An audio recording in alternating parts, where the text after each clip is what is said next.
Hello student, আজ আমি class 7-এর পরিবেশ বিষয়ের কিছু সাজেশন প্রশ্ন নিয়ে আলোচনা করব।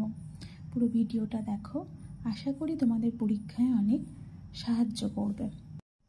তো তোমরা জানো তোমাদের ভৌত বিজ্ঞান এবং জীবন বিজ্ঞান দুটো মিলিয়েই পরিবেশের পরীক্ষা হবে। তো যেই চ্যাপ্টারগুলো থেকে পরীক্ষা হবে সেই চ্যাপ্টার থেকে আমি কিছু ইম্পর্টেন্ট কোশ্চেন তোমাদের জন্য এখানে নিয়ে এসেছি।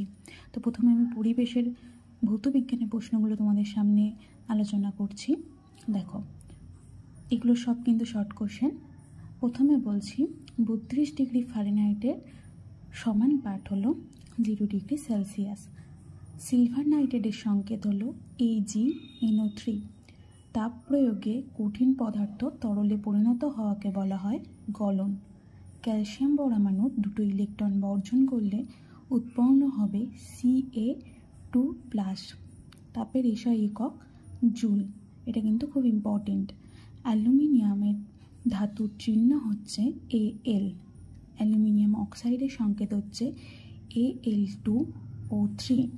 বরফ গলনের লিন তাপ 80 ক্যালোরি পার গ্রাম। বাষ্পীভবনের জন্য প্রয়োজনীয় লিন তাপ 537 ক্যালোরি পার গ্রাম। উষ্ণতা পরিমাপের যন্ত্রের নাম হলো থার্মোমিটার। নিউট্রনবিহীন একটি পরমাণুর নাম হলো হাইড্রোজেন পরমাণু। খুব তাড়াতাড়ি বাষ্পীভবন হয় এমন পদার্থ হলো ইথার। বায়ুতে জলীয় বাষ্প বেশি হলে বাষ্পীভবনের পরিমাণ ধীরে হয়। পরমাণুতে ইলেকট্রন ও প্রোটন সংখ্যা সমান হয়। NaCl plus AgNO3 equal to AgCl plus NaNO3। বিক্রিয়াটি হলো একটি বিনিময় বিক্রিয়ার উদাহরণ। কোনো পরমাণু থেকে ইলেকট্রন বেরিয়ে গেলে উৎপন্ন হয় ক্যাটায়ন। পদার্থের রাসায়নিক ধর্মের জন্য দায়ীকে ইলেকট্রন। হাইড্রোজেন পরমাণুর ভর সংখ্যা ও পরমাণু ক্রমাঙ্ক একই হয়। একটি শূন্যযোজী মৌলের নাম হলো হিলিয়াম, যার সংকেত Ag। ফারেনহাইট স্কেলের নিম্ন স্থিরাঙ্ক 32 ডিগ্রি ফারেনহাইট এবং ঊর্ধ্ব স্থিরাঙ্ক 212 ডিগ্রি ফারেনহাইট। সেলসিয়াস স্কেলের নিম্ন স্থিরাঙ্ক 0 ডিগ্রি সেলসিয়াস এবং ঊর্ধ্ব স্থিরাঙ্ক 100 ডিগ্রি সেলসিয়াস। লিন তাপ পদার্থের অবস্থার পরিবর্তন ঘটায়। অর্থাৎ কি, যদি সেটা তরল থাকে সেখান থেকে বাষ্প হয়ে যায়, অথবা কঠিন থাকলে সেটা থেকে কিন্তু জল হয়ে যায়। এটা তোমরা সবাই জানো। কাপড় কাচার সোডা ও লঘু সালফিউরিক অ্যাসিডের বিক্রিয়ায় C2O অর্থাৎ কার্বন ডাই অক্সাইড গ্যাস উৎপন্ন হয়। কার্বনের যোজ্যতা হলো 4। এরপরের পাতায় চলে আসি। টিনের চিহ্ন হচ্ছে Sn, লোহার চিহ্ন হচ্ছে Fe। ফারেনহাইট স্কেলের অংশাঙ্কনের 1 ঘর সেলসিয়াস স্কেলের 5/9 ঘরের সমান। Fe2O3 plus 2Al equal to Al2O3 plus 2Fe। এটা কিন্তু একটা সমতা বিধান করেই দেওয়া আছে, করে দিয়েছি। পরমাণুর নিউক্লিয়াস ধনাত্মক আধানযুক্ত। তাপ পরিমাপ করার যন্ত্রের নাম ক্যালোরিমিটার। মনে রাখবে, উষ্ণতা পরিমাপের যন্ত্রের নাম কিন্তু থার্মোমিটার এবং তাপ পরিমাপ করা যন্ত্রের নাম হলো ক্যালোরিমিটার। তরল থেকে কঠিন অবস্থার পরিবর্তনের নাম হলো কঠিনীভবন। ডাক্তারি থার্মোমিটারে ফারেনহাইট স্কেল দেওয়া থাকে। সোডিয়ামের পারমাণবিক ক্রমাঙ্ক 11। যৌগিক পদার্থের ক্ষুদ্রতম কণাকে বলে অণু, আর মৌলিক পদার্থের ক্ষুদ্রতম কণাকে বলা হয় পরমাণু। সোডিয়াম বাইকার্বনেটের সংকেত NaHCO3। সোডিয়াম ও ফারেনহাইট স্কেলের মধ্যে সম্পর্কটি হল 9C ইকুয়াল টু 5F-32। কাপড় কাচার সোডার রাসায়নিক নাম এবং খাবার লবণের রাসায়নিক নামটা তোমরা একটু বই থেকে দেখে নেবে। যদি না পাও কমেন্ট করে জানাবে, আমি তোমাদের পরের ভিডিওতে এই কমেন্টে উত্তর। এখানে কিছু 2 নম্বর এবং 3 নম্বরের প্রশ্নগুলো রয়েছে, এগুলো তোমরা বইতে ইজিলি পেয়ে যাবে, কিন্তু যদি না পাও সেক্ষেত্রে কমেন্ট করে জানাবে। আমি চেষ্টা করব নেক্সট ভিডিওতে এর অ্যান্সারগুলো করে দেওয়ার। দেখো, প্রথম প্রশ্ন হচ্ছে বরফ গলনের লিন তাপ 80 ক্যালোরি পার গ্রাম বলতে কি বোঝো? লিন তাপ কাকে বলে? গ্রীষ্মকালে মাটির কলসির জল ঠান্ডা হয় কেন? হাতে স্পিরিট ঢাললে ঠান্ডা অনুভূত হয় কেন? বিয়োজন বিক্রিয়া কাকে বলে? একটা উদাহরণ দাও। এখানে দুটো সমতা বিধান দেওয়া আছে এবং আমি সমতা বিধানগুলো করেও দিয়েছি, এটা একটু দেখে নেবে, দেখে খাতায় নোট করে নিও পারলে। ক্যাটায়ন ও অ্যানায়ন কাকে বলে? রাসায়নিক বিক্রিয়া বলতে কি বোঝো? কয় প্রকার ও কি কি? মূলক কি? Next question. ভরসংখ্যা ও পারমাণবিক ক্রমাঙ্ক বলতে কি বোঝো? Next question. নিউক্লিয়াস কি? Next question.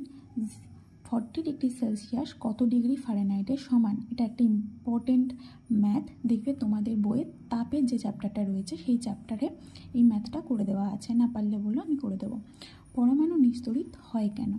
এইগুলো গেল ভৌত বিজ্ঞানের কোশ্চেন। এরপর আসছি জীবন বিজ্ঞানের অংশে। দেখো 1 নম্বর কোশ্চেন। অস্থিসন্ধিতে থাকে পিছল রস, মস্তিষ্কে থাকে সেরিব্রোস্পাইনাল তরল। এই যে অ্যান্সার দুটো দেখবে একটা তোমাদের বইতে ছক রয়েছে, সেই ছকে কিন্তু আছে, এই ছকটা একটু ভালো করে পড়ে নেবে। রক্তের শর্করার পরিমাণ বেড়ে গেলে মধুমেহ বা ডায়াবেটিস রোগ হয়। অক্সিজেন পরিবহন করে যে মৌলের কাজ তা হলো আয়রন। দুধে উপস্থিত শর্করাটি হলো ল্যাকটোজ।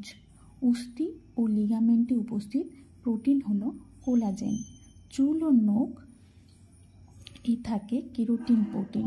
ভিটামিন এর অভাবে রাতকানা হয়। সবসময় মনে রাখবে চোখের সাথে যদি কিছু রিলেটেড হয় সেটা সাধারণত ভিটামিন এর অভাবেই ঘটে থাকে, এবং দাঁতের সাথে বা মাড়ির সাথে হলে ভিটামিন সির অভাবে ঘটে থাকে। কেমন? ঠিক আছে, চলো নেক্সট কোশ্চেনে যাওয়া যাক। 9 নম্বর প্রশ্ন দেখো। আয়োডিনের অভাবে হয় গলগণ্ড বা গয়টার। খাদ্যতন্তু এক ধরনের সেলুলোজ বা পেকটিন জাতীয় কার্বোহাইড্রেট। শ্বেতসার হজম হওয়ার পর পরিণত হয় গ্লুকোজে। ভিটামিন ডির অভাবে হয় রিকেট। মোমো, চাউমিন ইত্যাদি খাবারগুলিতে ক্ষতিকারক পদার্থ হিসাবে মিশ্রিত থাকে আজিনোমোটো। মানবদেহে রক্তের জলের পরিমাণ শতকরা 90%। পেশি সংকোচনে সাহায্যকারী দুটি প্রোটিন হলো অ্যাক্টিন, মায়োসিন। লোহিত রক্তকণিকায় থাকা প্রোটিন হলো হিমোগ্লোবিন। ভিটামিন বি কমপ্লেক্সের অভাবে রক্তাল্পতা হয়। দাঁত ও হাড়ের গঠনকে মজবুত করে ক্যালসিয়াম। মানুষের উচ্চ রক্তচাপের জন্য দায়ী খনিজ মৌলটি হচ্ছে সোডিয়াম। BMI এর পুরো নাম বডি মাস ইন্ডেক্স। কার্ভি রোগ হয় ভিটামিন সির অভাবে। জলে দ্রবণীয় ভিটামিন সি ও বি। লোহার অভাবে অ্যানিমিয়া রোগ হয়। দানা শস্য জাতীয় খাদ্য চাল, গম, জোয়ার, ডাল ইত্যাদি। একটি ফাইটোকেমিক্যাল বা উদ্ভিজ রাসায়নিকের নাম হলো ক্যারোটিনয়েডস। প্রোটিনের অভাবে শিশুদের ম্যারাসমাস রোগ হয়। 1 থেকে 4 বছর বয়সী শিশুদের প্রোটিনের অভাবে হয় কোয়াশিয়কর রোগ। ক্ষতস্থানে রক্ত জমাট বাঁধতে সাহায্য করে ভিটামিন কে। এটা উল্টোও পড়তে পারে যে কোন ভিটামিনের অভাবে রক্ত জমাট বাঁধতে বাধাপ্রাপ্ত হয়, সেটারও অ্যান্সার হবে কিন্তু ভিটামিন কে। মানবদেহের স্বাভাবিক উষ্ণতা 98.4 ডিগ্রি ফারেনহাইট। এবার আসছে জীবন বিজ্ঞানের 2 অথবা 3 নম্বরের জন্য যে প্রশ্নগুলো ইম্পর্ট্যান্ট সেগুলো। 1 নম্বরে দেখো কি আছে। ফাইটোকেমিক্যালস বা উদ্ভিজ রাসায়নিক আমাদের শরীরে কি সাহায্য করে? 2 নম্বর, কৃত্রিম রং মেশানো খাবার খেলে কি সমস্যা হবে? তারপর আছে দেহের ওজন বেড়ে গেলে বা স্থূলত্বের ফলে কি কি সমস্যা হতে পারে? স্থূলত্ব কাকে বলে? এর কারণগুলি কি কি? খাদ্যতন্তু কি? তন্তু সমৃদ্ধ খাবার খেলে কি উপকার হবে? Next question. মধুমেহ বা ডায়াবেটিস বলতে কি বোঝো? মধুমেহ যা ডায়াবেটিসও তা কিন্তু একদম গোলাবে না। ভিটামিন বি কমপ্লেক্সের অভাবজনিত উপসর্গগুলি লেখো। Next question.